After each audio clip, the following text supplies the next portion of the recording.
시청자 여러분 안녕하십니까? 정현정입니다. 오늘부터 매주 목요일 이 시간에 새로운 형식의 지역 종합 시사 뉴스 7시 오늘 제주가 여러분을 찾아갑니다.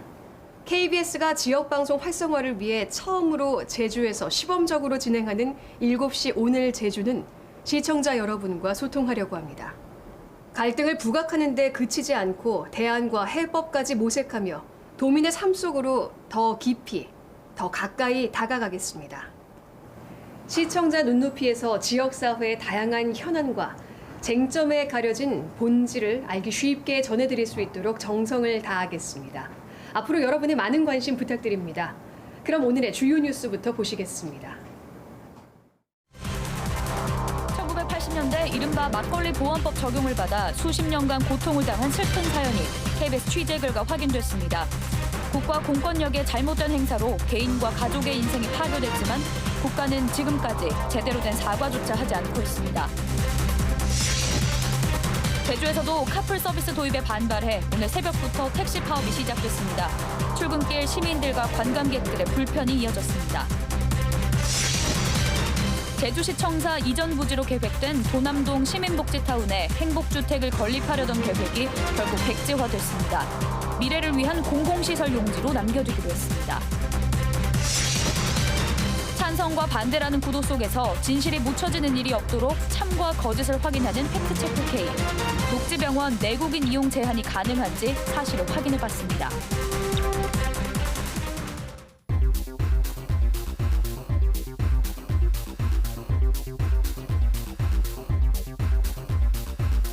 일곱 시 오늘 제주 첫 순서는 올해 70주년을 맞은 4.3의 현장으로 갑니다. 제주 4.3 평화공원에 취재기자 나가 있는데요. 김가람 기자, 지금 4.3 평화공원 봉안관에 나가 있는데 희생자들의 유해가 모셔진 곳이죠? 네, 맞습니다. 이곳 봉안관에는 현재 409의 희생자 유해가 모셔져 있는데요. 2006년 화북천 긴급 구제 발굴을 시작으로 5년여에 걸쳐 제주국제공항 등지에서 발굴된 4.3 희생자들의 유해입니다. 올해는 70주년을 맞아 유해 발굴이 8년 만에 재개됐는데요. 당초 기대와는 달리 제주국제공항 활주로에서 북부 예비검속 희생자들의 유해가 대거 발견되지는 않았습니다. 다만 공항 확장 때 2차 매장이 있었다는 진술을 토대로 공항 주변 도두동에서 성인 유해 2구 등 4구가 발굴됐고, 최근 제주시 조천읍 서널리에서도 어린아이로 추정되는 유해 1구가 발굴돼 모두 5구가 추가 발굴됐습니다. 올해 발굴된 유해는 DNA 감식 작업을 거친 뒤 내년쯤 이곳에 안치됩니다. 이 발굴된 유해에 대한 유전자 감식도 활기를 띠면서 군법회의 사형수 22명 등 29명의 신원이 새로 확인돼 유족품으로 돌아왔습니다.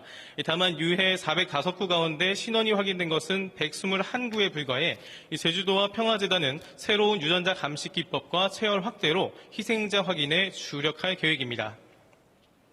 네, 올해가 4.3 70주년이었는데요. 어느 해보다 4.3이 주목을 받았는데 어떤 성과가 있었나요?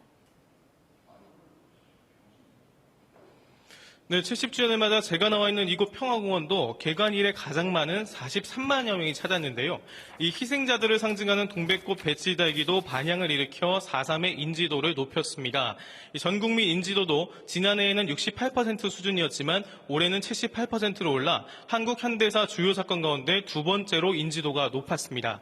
지난 4월에는 국가원수로는 두 번째로 문재인 대통령이 추념식에 참석해 4.3의 완전한 해결을 약속했고, 미국의 책임을 묻는 10만 명 서명도 미국 대사관에 전달됐습니다. 특히 죄 없이 옥살이를 한 생존 수용인들의 재심 청구가 받아들여졌고, 지난 17일 결심 공판에서 검찰이 사실상 무죄나 다름없는 공소기각을 구형한 가운데 다음 달 선고가 있을 예정입니다. 하지만 여전히 과제가 적지 않은데요. 4.3 특별법 개정, 기대와는 달리 해를 넘기게 됐죠. 네, 4.3 희생자 배보상과 불법 군사재판 무효화 등을 담은 4.3 특별법 개정안이 발의된 지 벌써 1년이 지났지만 여전히 국회에 계류 중입니다. 올해 추념식 때만 해도 여야 정치인들이 한 목소리로 처리를 약속해 기대가 모였는데요. 심사조차 이뤄지지 않다 지난 9월에서야 국회 행정안전위원회가 정부의 배보상 액수와 지급 방안 등을 요청했지만 더 이상 진전이 없습니다. 제주도는 내년에도 4.3 특별법 개정을 1순위 과제로 삼겠다고 밝히고 있는데요. 이 국민적인 관심이 높았던 4.3 70주년의 설의가 불발되면서 이 자칫 동력을 잃지 않을까 우려도 있습니다. 지금까지 4.3 평화공원 보안관에서 KBS 뉴스 김가나입니다.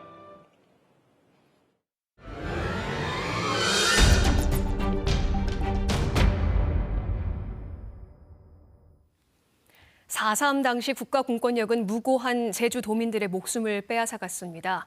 이후 국가는 제대로 된 사과와 보상을 하지 않았고 그렇다 보니 잘못은 반복됐습니다. 지금부터 소개해드릴 사연은 그런 대표적인 사례가 아닐까 싶습니다. 국가 공권력의 잘못된 행사로 한 개인과 가족의 인생이 파괴된 가슴 아픈 이야기입니다. 김익태 기자 나와 있습니다. 김 기자, 네. 언제 누구의 사연인가요? 네, 언론에서 처음 소개해드린 사연이 될 텐데요. 1981년 제주에서 있었던 국가보안법 조작 의혹 사건입니다.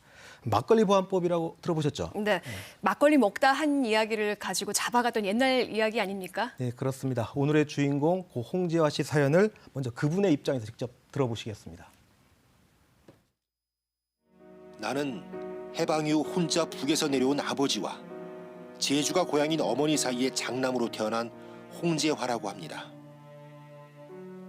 1953년에 태어나 올해 세상을 떴으니 햇수로 66년을 이승에서 살았네요. 하지만 제정신으로 산 날은 절반도 되지 않습니다. 29살이던 1981년 7월 27일 밤이 내 인생을 바꿔놨습니다. 동네 식당에서 그날 저녁부터 술을 먹다 꽤 취했습니다. 11시 반쯤 TV를 보다 김일성이가 정치를 잘한다. 전두환도 어려서 정착기는 틀렸다고 내뱉었다가 손님들과 시비가 붙었습니다. 까맣게 잊고 있었는데 넉 달 뒤 경찰이 집으로 들이닥치더니 나를 잡아갔습니다. 별다른 설명도 없이 말입니다. 사흘 뒤에 풀려났지만 바로 또 체포됐습니다. 영장도 없는 불법 구금이었죠. 지금은 군사안보지원사령부로 이름이 바뀌었나요? 당시엔 국군보안사령부였죠. 한라기업사에서도 조사를 받았습니다. 수사관이 뭔가를 적어놓고 인정하라고 했습니다. 전기고문까지 받았습니다. 너무 무서웠습니다. 내가 국가보안법 위반이라니. 월남한 아버지 영향으로 김일성을 증오하던 내가 반국가단체 고무 찬양이라니. 결국 8개월형을 선고받았습니다. 수감생활부터 나타난 조현병은 만기 출소 후에도 정상적 사회생활을 하지 못하게 했습니다. 가장이 이런 처지니 가족들의 고통은 말이 아니었죠. 남편 곁을 떠날 수도 있었던 집사람이 수십 년간 식당 종업을 두 아들을 키웠습니다. 가족들 생각만 하면 지금도 눈을 감을 수 없네요. 도대체 국가는 나에게 왜 이런 형벌을 내린 걸까요? 내가 무슨 잘못을 했길래? 안타까운 사연입니다. 정말 술자리에서 그야말로 막걸리를 마시다 한 말을 문제 삼아서 국가가 정말 개인과 그 가족에게 씻을 수 없는 상처를 남겼는데 김 기자가 또 추가로 취재를 했죠. 예, 이 홍지화 씨에게 적용된 죄는 제목은 고무찬양죄라고 합니다. 이 국가보안법상 불고지죄와 함께 대표적인 독소 조항으로 꼽히죠. 이 지금 기준으로 보면 별 문제도 안 될 발언 아닙니까? 하지만 홍지화 씨는 이 때문에 고문 후유증으로 보이는 조현병으로 올해 사망할 때까지 37년간 큰 고통을 겪었습니다. 제가 취재한 내용을 함께 보시겠습니다. 취재진은 홍지화 씨를 수사했던 당시 경찰관부터 찾아 나섰습니다. 수소문 끝에 이제 70을 넘긴 몇 명과 연락이 닿았습니다. 하지만 진실을 들을 수는 없었습니다. 필요가 지금 몇 년이라고. 할 일이 없네 진짜. 아니 그렇게 할 일이 없어. 한 가지만 여쭤봐도 돼요? 한 가지만 들었어. 방법을 바꿔 사건 당시 2살이었던 홍 씨의 큰아들과 국가기록원을 찾았습니다. 2010년 진실화해위원회에서 이 사건과 관련해 조사한 기록을 확인하기 위해서입니다. 8년 전 국가기록을 보니 영장 없이 불법 구금해 인권을 침해한 사건이라며 당사자와 가족에게 사과를 하도록 국가에 권고했습니다. 그렇다면 국가는 사과라도 제대로 했을까? 아버지한테 직접 와서, 왜냐하면 그때는 아버지가 살아계셨던 데잖아요. 아버지가 그때도 뭐 아픈 상태니까 정상적으로 받아들일 수 있을지 없을지 모르겠지만 오셔가지고 아버지한테 그때 정말 죄송합니다 해갖고 정말 그때는 어쩔 수 없었습니다 해가지고 아버지한테 직접 사과를 했다 그러면 저희 가족들은 그거를 그냥 이해했을 것 같아요. 고문 의혹에 대해서는 가혹 행위는 의심되나 가혹 행위 사실을 확인할 수 없었다는 결론이었습니다. 하지만 홍 씨의 옛 친구들은 고문 흔적을 자신의 눈으로 직접 확인했다고 증언합니다. 몇 자국이라든지 이런 거 이상 몇 배 이상이 그 몸에 흉터가 있었던 것들은 몸에 곳곳에 예. 직접 보신 겁니까? 예. 되게 못 보던 배아주기 되고 이렇게 했던 부분들인데 뭐. 본인도 직접 고문 당했다고 얘기하고. 예. 근데 절대 말리면 안 된다 해서 말리면 자기 죽은다라고 해주다 죽은다라고. 절대 내가 비밀로 해서 말하지 말라 해서. 고문당한 사실을. 예, 그거 알리면 안 된다 이거. 진실화해위원회에서 이 사건을 담당했던 조사관 역시 지금도 고문에 대한 의심을 놓지 않고 있습니다. 사건 하나로 인해서 정신적인 혼란이 와서 정신질환자가 될 수 있는 상황은 아니라고 보거든요. 외부의 어떤 물리적인 충격이나 또는 고문이라는 어떤 그런 고통을 안고서 아마 그 스스로가 그렇게 변하지 않았나. 홍 씨는 제주 보안부대인 한라기업사에서 고문을 당했다고 진술했는데 민간인을 군인이 조사했다면 그 자체로 위법한 행위가 됩니다. 취재진은 당시 이 사건으로 한라기업사에서 참고인 조사를 받았다는 다른 증언도 확보했습니다. 또 그때 당시 시대 상황이 그래서인지 뭐 시시하는 눈치였고 그냥 거기서 갔다 왔다는 얘기만 들었습니다. 어디 갔다 왔다고 말씀드리신 겁니다? 한라기업사라는 곳이요. 전직 경찰관의 증언도 당시 상황을 짐작케 합니다. 기무사가 이제 우리 경찰 비참이 역할들을 했다고 그때는. 그러니까 민간인들도 막 그렇죠. 예, 그렇죠. 예, 그런 게 있었죠. 예, 그때만 해도 그 기무사 요원들이 뭐 경찰 출입하고. 홍 씨는 사망 전인 지난해 말 동생 도움을 받아 제주지방법원에 재심을 청구했지만 재판은 1년이 지나도록 열리지 않고 있습니다. 돌아가시기 전에 한번 재심을 열어보자 해가지고 변호사를 그때 해갖고 했는데 너무 기간이 오래 걸리더라고요. 지금은 1년이 넘었는데 그러니까 아버지가 돌아가시기 전에까지는 저는 무조건 그게 뭐 진행이 될 거라고 생각을 했었거든요. 근데 그게 안 되는 것 자체도 그냥 우리는 일반인이잖아요. 그러니까 그냥 신경을 안 쓰는 것 같긴 하거든요. 네, 잘 봤습니다. 궁금한 것들이 참 많이 남는데 민주주의가 말살됐던 1981년 사건임을 감안하더라도 이미 2010년 진실화해위원회에서 진실규명 사건으로 인정을 하지 않았습니까? 예, 그렇죠. 그런데 왜 어떻게 그동안 사회적으로 한 번도 이게 조명받지 못한 건가요? 부끄럽지만 사실 저를 포함한 언론인들에게 일차적 책임이 있다고 봐야겠죠. 그 기자들이 주로 그 제주도와 경찰 등 주요 행정기관에서 발표하는 내용 중심으로 취재를 하다 보니 나타난 현상이 아닌가. 저도 이번 취재를 하면서 그런 좀 반성을 했고요. 두 번째 원인은 이 가장에게 워낙 큰 일이 벌어졌기 때문에 생계 유지도 힘든 그 가족들이 억울한 사연을 호소할 여력조차 없었다 이렇게 봐야 될 것 같고요. 마지막으로는 정치적 상황입니다. 진실화해위원회에서 국가에 사과를 권고한 건 2010년인데요. 이때는 이명박 정부 시기였죠. 근데 그 이후에도 문제 제기를 하기 어려운 상황이 계속 이어졌습니다. 근데 인권의 문제는 진보 보수의 문제가 아니라는 점 다시 한번 되새겨 봐야 할 것 같습니다. 네, 이제 마지막 질문인데요. 유족들이 재심을 신청했다고 했는데 안타깝게도 고인이 되셨죠. 네. 앞으로는 어떻게 될까요? 네, 지금 제주에서 그 4.3 수형에 대한 재심 재판이 지금 선고를 앞두고 있지 않습니까? 근데 하지만 현실적으로 재심이 쉬운 게 아닙니다. 이 사법부가 과거 자신들이 판단을 잘못했다고 인정해야 하기 때문이죠. 결정적인 증거가 나오거나 아니면 사회적으로 큰 이슈가 되지 않는다면 시간만 끌다가 기각하는 게 다반사입니다. 그렇기에 시민들의 관심이 중요할 것 같은데요. 이번에 취재를 하다 보니 이 40년이 다 돼가는 일이라서 그런지 당사자들 중에 돌아가신 분들도 있고요. 또 아까 보신 것처럼 인터뷰 자체를 꺼려하는 경우도 상당히 많았습니다. 고문에 대한 결정적 증거나 증인을 제가 취재 과정에서 찾지 못했습니다만은 이 고 홍재화 씨는 한라기업사에서 일했던 김익현이란 그런 이름을 정확히 기억하고 있었습니다. 그나마 자기를 도와준 분이라고 지금 증언을 했는데 시청자 여러분들 중에 혹시 1981년 한라기업사에서 근무했던 분을 아신다면 꼭 제보 부탁드리겠습니다. 네. 여러분의 제보가 한많은 인생을 살았던 고 홍재화 씨의 억울함을 풀어줄 수 있을 것 같습니다. 지금까지 탐사 K였습니다.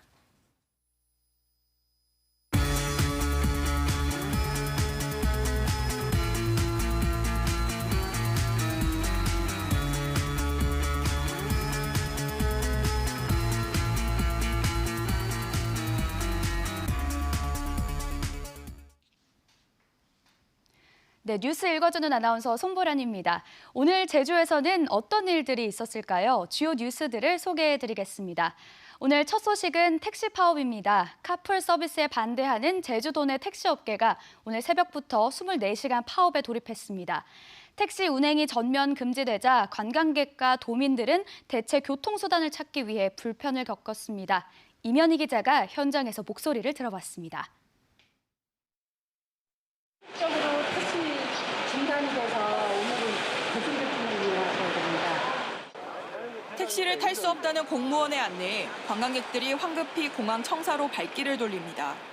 대구에서 금방 지금 도착해서 택시 타고 지금 가야 되는데 너무 불편하네요. 뭐 버스를 어디서 타야 되는지도 모르고. 평소라면 택시가 줄지어 있어야 할 공항 택시 승차장이 현재 텅 비어 있습니다. 관광객들이 택시를 포기하고 짐을 챙겨 버스에 오르거나 급히 렌터카를 대여하려는 모습도 종일 이어졌습니다. 또 택시 지금 운행이 안 하고 있기 때문에 고객님들이 불편하시다고 급하게 오시는 분들이 많아요. 비가 내리는 궂은 날씨에 출근길에 나선 주민들도 불편을 겪기는 마찬가지였습니다. 오매불망 택시를 기다리다 뒤늦게 포기하고 버스를 타기 위해 사람들이 몰리며 정류장은 붐볐습니다. 10분 이상 기다렸는데 택시가 안 오더라고요. 그래서 다른 방법을 한번 찾아보려고 하고 있어요. 카카오 카풀 서비스에 반대하며 도내 개인과 법인 택시 5,300여 대가 24시간 동안 전면 파업에 나서며 그 여파는 퇴근 시간 이후까지 이어졌습니다. 제주도가 공항을 중심으로 셔틀버스 9대를 투입했지만 노선이 한정돼 주민 불편 해소에는 다소 부족했다는 지적입니다. KBS 뉴스 이면입니다. 제주도가 결국 제주시 시민복지타운 행복주택 건립 사업을 백지화했습니다. 2년 넘게 지역사회에 논란만 남긴 채 원점으로 돌아왔습니다. 강정훈 기자가 자세히 전해드립니다. 이곳이 바로 제주도가 행복주택 건립을 추진했던 시민복지타운 내 시청사 이전 부지입니다. 사업 추진 의지를 불태우던 제주도가 2년여 만에 사업 백지화를 선언했습니다. 시민복지타운 행복주택 논란은 2년 전 제주도가 정부의 행복주택 공모에 참여하면서 점화됐습니다. 기반시설과 교통이 좋은 곳에 임대주택 건립이 필요하다는 논리로 지난해 3월 분양주택을 뺀 700가구 규모의 기본 계획안을 발표했습니다. 하지만 마지막 남은 도심 공공용지에 충분한 공론화도 없이 사업을 강행한다는 비판에 부딪혔습니다. 제주도는 60% 넘게 찬성한다는 여론조사 결과를 내세우며 돌파하려 했지만 지방선거가 다가오자 최종 결정을 미뤘고 뒤늦게 백지화로 결론냈습니다. 그동안 시민복지타운 시청사 부지 내 행복주택 건립 계획으로 많은 논란을 불러일으키게 되었던 점에 대해서는 이 시간을 빌어서 도민 여러분들께 많은 이해를 구합니다. 백지화 배경도 의문입니다.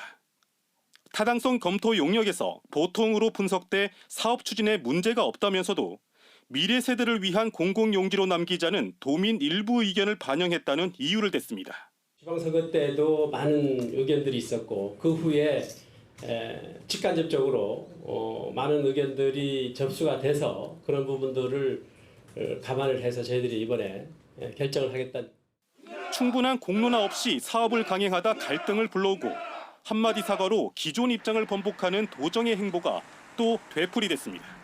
KBS 뉴스 강정훈입니다. 제주도가 올해 본 예산에서 집행하지 못해 연말에 삭감하는 규모가 400억 원을 넘었습니다. 도의회 예산결산특별위원회 전문위원이 올해 2회 제주도 추가 경정 예산안을 검토한 결과 1,000만 원 이상 사업 가운데 전액 삭감된 사업이 118건에 473억 원으로 집계됐습니다. 삭감 이유는 사업자가 신청을 포기하거나 지역 주민의 반대, 보조금 심의위에서의 부결, 행정 절차 이행 지연 등으로 의회는 예산 편성 과정부터 면밀한 사업 필요성과 추진 절차 등을 주문했습니다. 제주 지역 가계대출이 처음으로 15조 원을 돌파했습니다. 한국은행 제주본부가 발표한 10월 중 도내 금융기관의 가계대출 잔액이 2,054억 원으로 늘면서 15조 1,000억 원으로 집계됐습니다.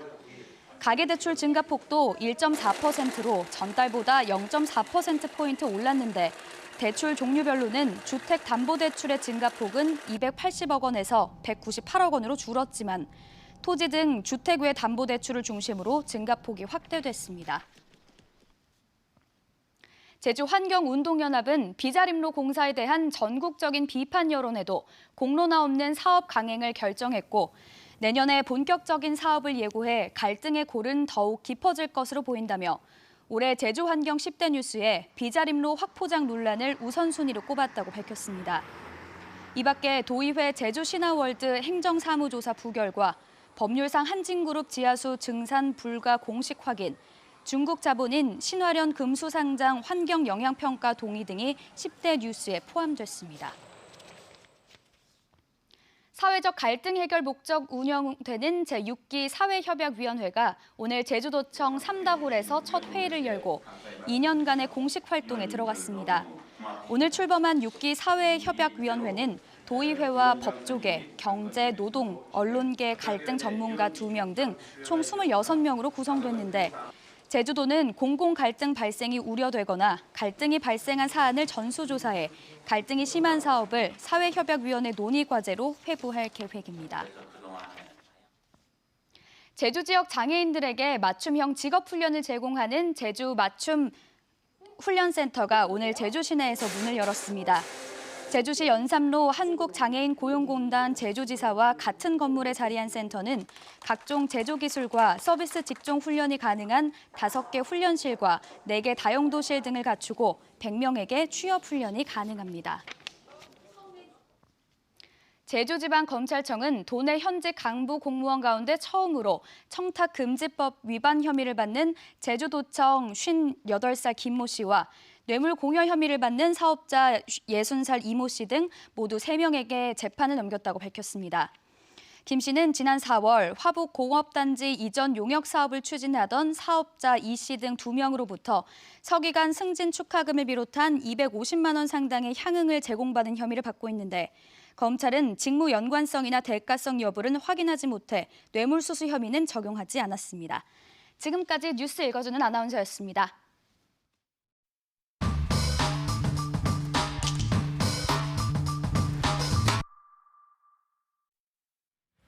찬성과 반대라는 구도 속에서 진실이 묻혀지는 일이 없도록 참과 거짓을 확인하는 팩트체크 K.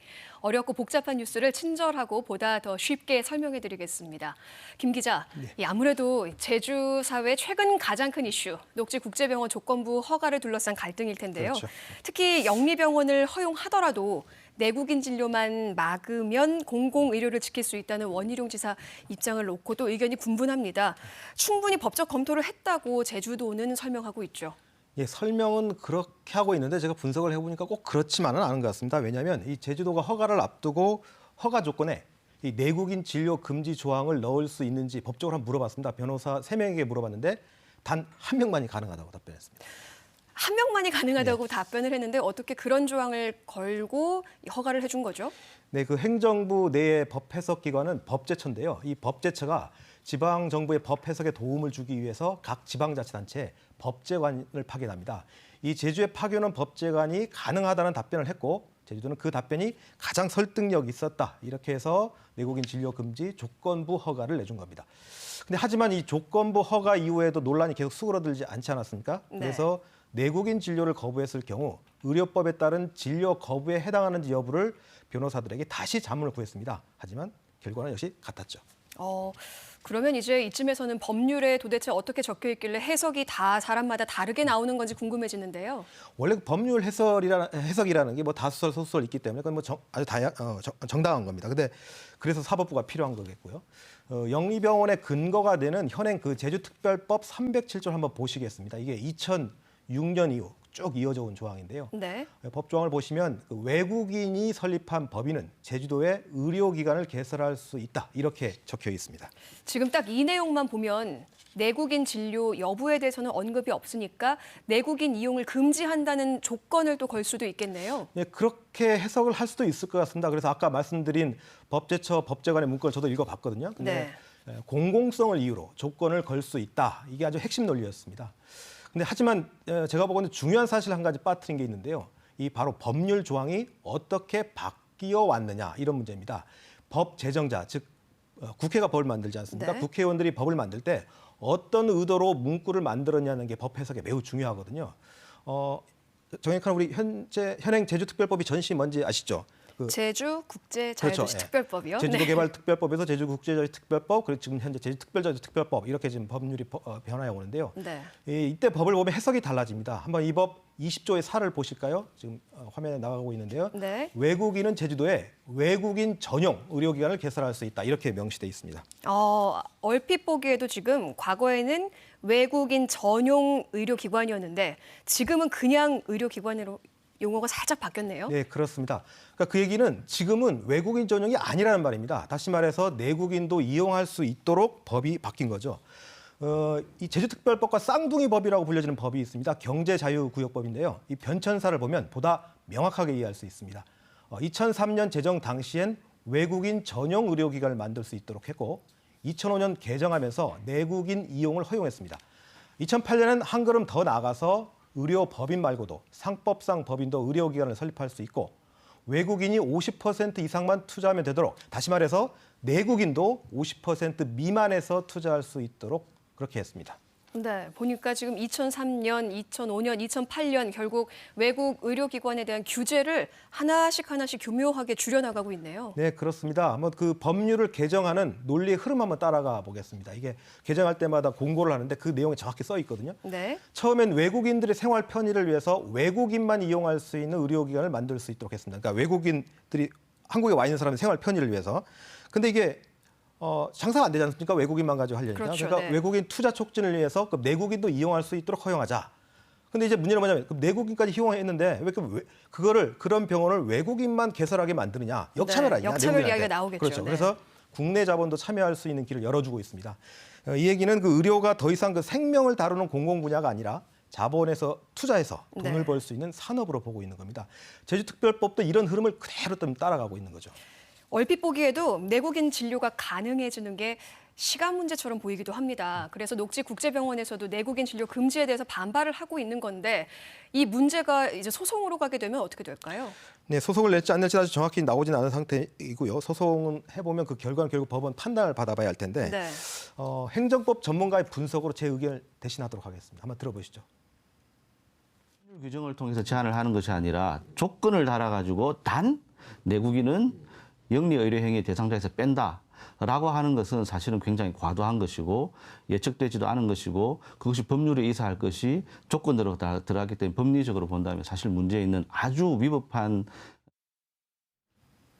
네, 걱정하지 않아도 된다는 설명과 달리 제주도가 조건부 허가에 대해서도 충분한 준비를 하지 않았다는 또 생각이 듭니다. 지금까지 팩트체크 K였습니다.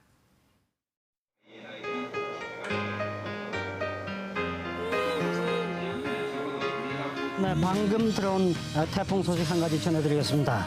제7호 태풍 에드는 오늘 오후 5시 현재 중심 기압이 950mB로 강해지면서 이 같은 현상은 제주도민들이 연립주택이나 아파트보다는 올해 우수 직장 민방위도로 뽑혀 내무장관 표창을 받는 제주 우체국 민방위 됩니다. 이곳에서 교통사고 자주 일어나는 이유는 뭡니까? 네, 대부분이 기사들이 복잡한 시설을 벗어나서 그러나 이 말똥버섯과 유사한 독버섯들이 많아서 이것을 먹었을 때는 인체에 치명적인 해를 끼칠 수도 있습니다.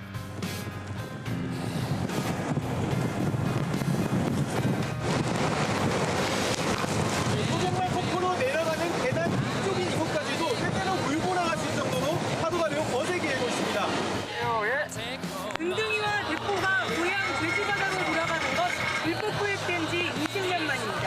개설 경보가 내려진 제주 산간에는 이처럼 앞이 잘 보이지 않을 정도의 강한 눈보라가 하루 종일 몰아쳤습니다. 제주 지역민들의 이야기를 듣고 그들의 이해를 반영하고 그들의 입장에서 제주 미래를 설계했을 때 제주 지역 공영방송으로서의 위상이 가능하다고 생각을 합니다. 한 달 동안 어떤 일이 있었는지에 대해서 뭔가 간단히 정리를 해보는 그런 짤막한 시간이 있었으면 좋겠다고 생각이 들었어요. 행동감 있게 좀 정확하고 네, 이런 교통문화 같은 것도 좀 잘 보여주고 네, 그런 거 했으면 좋겠어요.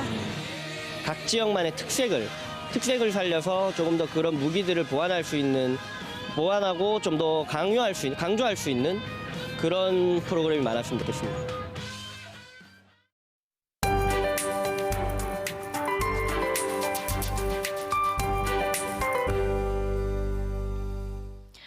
오늘 퇴근길 대부분 지역에서 시간당 2에서 3mm 내외의 약한 비가 내리고 있고 한라산 정상 부근엔 약하게 눈이 날리고 있습니다. 곳곳에 안개나 방무도 끼어 있는데요. 가시거리가 짧을 수 있어 오늘 밤 운전하실 때 앞차와의 거리를 충분히 유지하시기 바랍니다. 내일 아침부터 오후 사이 가끔 비가 곳곳에 오겠는데요. 총 5mm 내외의 강수량이 예상됩니다. 내일은 오늘보다 더 포근하겠습니다. 따뜻한 남서풍이 유입되면서 한낮 기온이 오늘보다 조금 더 오르겠습니다. 내일까지 북동부와 산지를 중심으로 바람이 약간 강하게 부는 곳이 있겠습니다. 시설물 관리에 유의하시기 바랍니다. 다음은 자세한 지역별 날씨입니다. 내일 아침 최저기온 11도에서 13도로 오늘 아침과 대체로 비슷하겠고요. 낮 최고 기온은 15도에서 17도로 오늘보다 2, 3도 정도 높겠습니다. 해상 날씨입니다. 제주도 앞바다에서 최고 3m의 물결이 일겠고요. 내일까지 제주도 전해상에 돌풍과 함께 바람이 매우 강하게 불고 물결도 매우 높게 일겠습니다. 항해나 조업하시는 분들은 각별히 주의하시기 바랍니다. 현재 이호도는 비가 오고 있고 초속 5m의 다소 강한 바람이 불고 있고요. 현재 제주공항은 비가 오고 있지만 항공편은 정상 운항하고 있습니다. 주간 날씨입니다. 다가오는 일요일엔 기압고려 영향으로 비가 오겠습니다. 날씨였습니다.